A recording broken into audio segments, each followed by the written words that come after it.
Bonjour les amis, la guerre se joue sur le front, la guerre se joue aussi dans les médias, la guerre c'est aussi au niveau de la diplomatie. Chacun de nous devrait voir où est-ce qu'il peut jouer un rôle, non pas pour semer le deuil, un rôle pour que la paix règne entre nous. Le comportement d'un homme ne peut être évalué à sa juste valeur que lorsque on voit qu'est-ce qui l'a motivé. Lorsque M. Nanga pose un geste, je me pose moi d'abord la question, qu'est-ce qui est à la base de ce comportement. M. Nanga, dans un premier temps, j'ai cru, moi, comprendre que sa colère, c'était d'abord le problème des carrés miniers. M. Nanga n'a pas pris l'initiative d'initier une rébellion. Il est allé rejoindre une rébellion. D'accord. Maintenant, lorsque M. Nanga va les rejoindre, il nous dit, je suis allé répondre à l'appel de la population de Goma ou du Kivu qui avait tant souffert. Donc il va au secours de cette population-là. Mais nous constatons qu'il y a 3000 morts. Mais est-ce qu'on va secourir une population qui avait souffert en allant tuer les gens dans cette même population?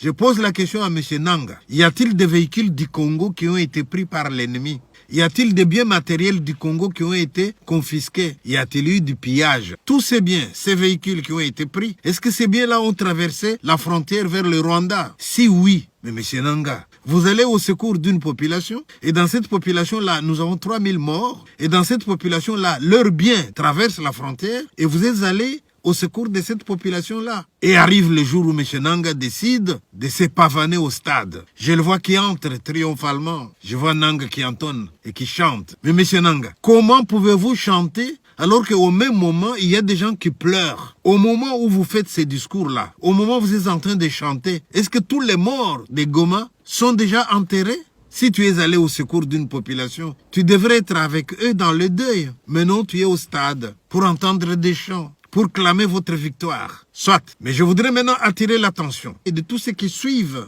mes vidéos qu'il y a quelque chose que beaucoup de gens parmi vous, vous n'avez pas remarqué. Eh bien, dans ce discours de Nanga au stade, M. Corneille Nanga, pour moi, s'est trahi quant à sa motivation. À la 14e minute de son discours, M. Nanga arrive maintenant au point où il va nous présenter les nouvelles autorités de Goma. Observez, écoutez.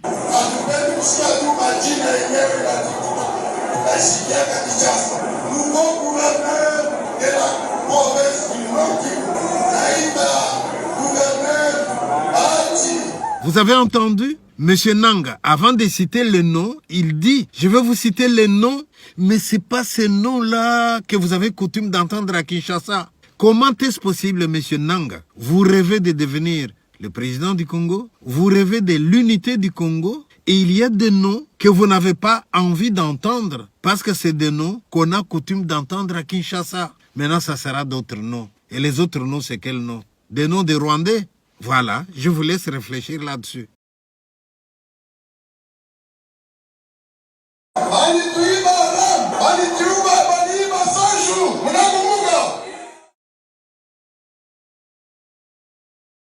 Mais des nouvelles qui nous viennent de Goma, on nous dit, puis nous souffrons encore ici. La sécurité n'est pas encore totale. Et si vous avez vu des gens aller au stade, eh bien c'était sur contrainte. Alors ce n'est pas parce qu'on voit des gens nombreux qu'on va dire, tiens, il a la population avec lui. Et ce n'est pas parce que les gens chantent qu'on va dire, ils chantent de joie. Les groupes, c'est comme des moutons. Il suffit d'aller dans un sens, tout le monde va suivre. Mais la conviction personnelle, ce n'est pas celle-là. Dans les groupes, on peut applaudir, on peut crier, parce qu'on ne sait jamais qui vous observe. Voir les gens chanter, voir les gens scander comme ils scandent là. Et même M. Nanga demande à la population,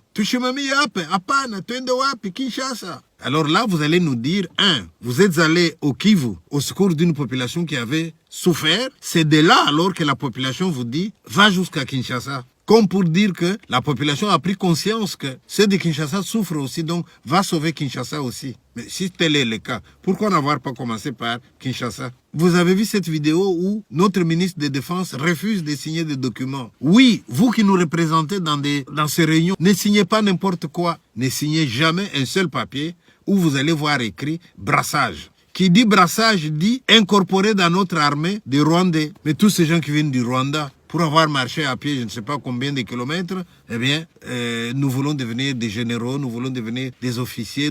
Mais officiers, ça se mérite. Sous d'autres cieux, il y a des écoles militaires où on apprend. Mais chez nous, n'importe qui, il suffit d'être rebelle. Brassage, oui, je viens dans votre armée, mais avec le grade que j'avais dans la rébellion. Amis de Goma et des environs, nous sommes de cœur avec vous. Le monde entier aujourd'hui est au courant. La sécurité n'est pas encore totale. Et ce n'est pas parce que les gens chantent qu'on va dire ils chantent de joie aveugle. Les groupes, c'est comme des moutons. Il suffit d'aller dans un sens, tout le monde va suivre. Je voudrais dire un mot aux Rwandais silencieux avec qui nous avons vécu au Congo. Ceux qui savent que le Congo a payé leurs études, ceux qui savent que le Congo les a nourris et qui ont participé avec nous au travail, eh bien que vous soyez sous la dictature, mais faites en sorte que votre silence ne soit pas tout à fait un silence complice. Quand vous le pourrez, soufflez quand même à vos frères que le Congo ne mérite pas d'être remercié de cette façon-là. Voilà, je vous remercie.